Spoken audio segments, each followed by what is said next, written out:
Mana shu fasonni siz ko'rganingizda qanday qilib modellashtirar ekan deb o'ylagan bo'lsangiz, bugun aynan mana shu fasonni to'liq oldi va orqada ko'rsatib beraman. Bu modelirovaniyamizni o'ziga yarasha sirlari bor. Men hamma sirlarini ochiq sizga ko'rsatib beraman. Hozirgi mavsumga ham juda ham mos keladigan mana shu ko'ylak fasonini men sizlarga Maryams metodi bilan modellashtirishni o'rgataman. Mana shu joyda bizga juda ham ko'p keladigan savolga javobni ham aytib ketaman. Ko'pchilik aytadi, nimaga siz ko'rsatayotgan modelirovaniylar juda ham oson.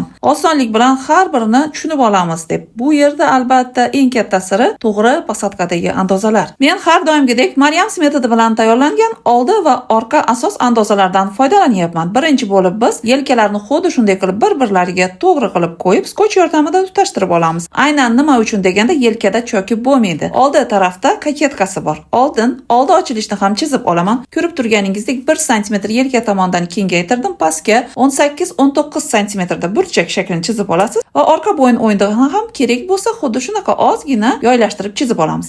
Agar sizga kerak bo'lsa bundan kattaroq, kengroq vырез ham qilishingiz mumkin. Orqani ham burchak shaklda tayyorlasangiz bo'ladi. Demak, oldi ochilishlarni chizib tayyorlab olganimizdan so'ng oldi tarafga koketkani chizib olamiz. Men bu yerda yelka chizig'iga parallel shaklda 4 sm dan qilib chizdim. Xohlasangiz buni koketkani uzunroq yoki formasini boshqacharoq qilib olsangiz ham bo'ladi. Men aynan to'g'ri 4 sm tushirib chizib oldim. Endi bel chiziqlarimizni pastga 2 sm ga tushirib olamiz. Nima uchun deyilganda, bu yerda ko'rib turibsizlar, belidan bo'lingan ko'ylak bo'lgani uchun va bel bog'lari o'rtada juda ham enlik qo'yilgan. Mana shu sirni ham o'zingizga yozib oling. Albatta bel chizig'ini 2-3 sm ga pastga tushirishimiz kerak bo'ladi. Bu razmerga ham bog'liq. 2 sm pastga tushirdim va yuqoriga yonini 10 sm, o'rtasini 15-16 sm qilib yoylashtirib, oldidagi bel bog'ni chizib oldim. Endi yaxshilab ahamiyat beramiz. Yon tarafda ko'rib turibsiz, mana shu burchak joyini ham to'g'ri qilib davom ettirdim va vetichkalarni qaytadan ustidan formasini chizib oldim. Albatta qirqishdan oldin oldi o'rtasini, yonlarini belgilab olishimiz kerak bo'ladi. Hozir biz bu yerda bel bog'larini yuqori va pastki qismlarini ajratib olishimiz kerak bo'ladi. Ko'rib turganingizdek, bel bog'ni yuqorisini ajratdik, belni past qismini ham xuddi shunday qilib ajratib olamiz. Bel bog'dagi vetichkalarni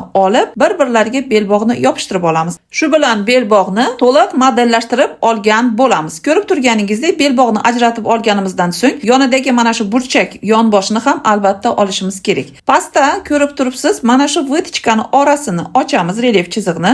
Qancha bizga kerak bo'lsa, zborkani qo'shib bichishimiz mumkin. Agar siz zborka xohlasangiz, agar siz zborka xohlamasangiz, shu holatda vetichkalarni yopib bichsangiz ham bo'ladi. Bu bizni ko'rib turgan fasonimizda zborkalari bor. Shuning uchun xuddi shunday qilib, yonini men ko'rsatgandek yuqoriga ozgina ko'tarib, yoylashtirib to'g'ri holatda bichishingiz mumkin. Uzunligi qancha sizga kerak bo'lsa, uni ko'st ham qilib olsa bo'ladi. Endi belbog'ni yuqori qismini modellashtiramiz. Ko'krak vetichkalarimizni modellashtirib, o'rtada relyef chiziqlarini ochishimiz kerak bo'ladi. Relyef chiziqlarni xuddi shunday qilib ochib, ko'krak vetichkalarini olib, o'rnini xuddi shunday bir-birlariga yopishtiramiz. Bu bilan biz o'rtadagi relyef chizig'imizdan foydalangan holatda zborkaga bemalol qancha kerak bo'lsa shuncha qo'shishimiz mumkin. Bu yerda ham yumshoq matolarda kengroq, qalin matolarda ozroq ochishingiz kerak. Nega deganda, ko'rinishi chiroyli bo'lishi uchun. Xuddi shunaqa butun holatda andozani olamiz. Demak, zborkalar tepaga qo'shilgan koketkada ham, pastdagi belbog'ga qo'shilgan joyda ham zborkasi bor va belbog'ni pastida ko'ylakda ham zborkasi bor. Shu bilan bizni ko'ylagimizni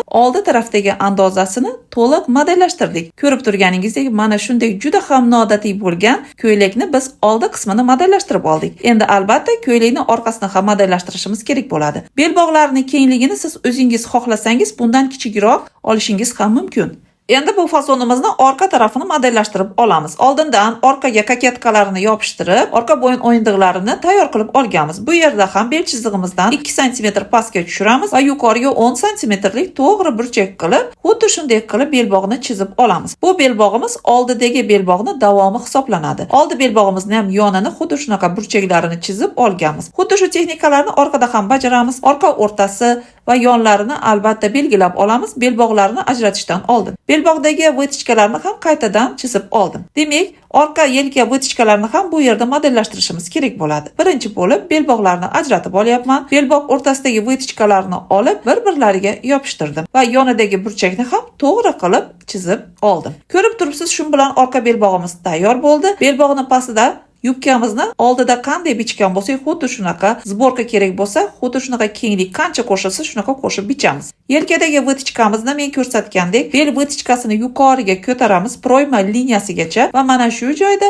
yelkadagi vitichkani pastdan modellashtirib olamiz. Beldagi vitichka yordamida orqa yelkasidagi vitichkalarimizni modellashtirib olamiz. Mana ko'rib turganingizdek, orqa relyef chiziqlari xuddi shunday ochiladi. Shu bilan bizni orqa andozamiz to'liq tayyor bo'ldi. Bu yerda ham xohlasangiz xuddi shunaqa butun holatda olib, ana shu joyda ochilgan relyef chizig'ida zborka qilib qo'yishingiz mumkin. Orqada ham. Agar xohlasangiz xuddi shu yerini mana ko'rib turganingizdek vitichka holatida tikib qo'yasiz. Shu bilan bizni ko'ylagimiz to'liq oldi va orqasi modellashtirildi. Siz ham albatta xuddi men ko'rsatgandek modellashtirib, shunaqa noodatiy bo'lgan ko'ylakni albatta o'zingizga tikib oling. Maryams metodi bilan ko'rib turganingizdek har qanday modellash juda ham oson. Mana biz bu yerda oldi va orqani to'liq qanday modellashtirganimizni ko'rsatib beryapman. Ko'rib turganingizdek har bir sirlarni ochiq sizga ko'rsatdim. Siz ham foydalaning va eng yaqin tikuvchi dugonalaringizga ham albatta bu videoni yuborib qo'yishni unutmang. Mana shu joyda belbog'larni bir-birlariga xuddi shunday qilib tutashtirib,